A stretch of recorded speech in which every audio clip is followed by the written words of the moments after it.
শ্ৰীমতী সপ্তৰ্ষী দাস আৰু আজি মই ভূমিপুত্ৰ মৰাণ জনগোষ্ঠীৰ কথিত ভাষাত এটি কবিতা আবৃত্তি কৰিবলৈ লৈছোঁ। কবিতাৰ শিৰোনাম পিতাই। কবি পিঞ্জু মৰাণ।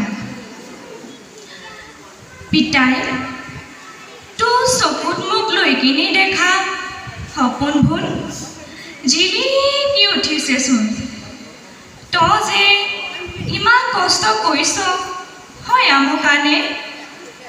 কঁকালত গামোচা বান্ধি কিনে হ'লেও আমাক ইমান নিষেধ কৰিলি। আয়ে নাইকিয়া হোৱা আজি ঢেৰ দিন হ'ল। তাৰপা তই আমাক আয়ো পিতায়ো চব হৈ আছ। তই চাবি ক পিতাই, তোৰ এই ল'ৰাজনী এদিন হ'লেও জিলিকিব। তাৰপা তই জহত ক'ব পাৰিবি সেইখিনি মোৰ লোৱা সেনেকে বুলি।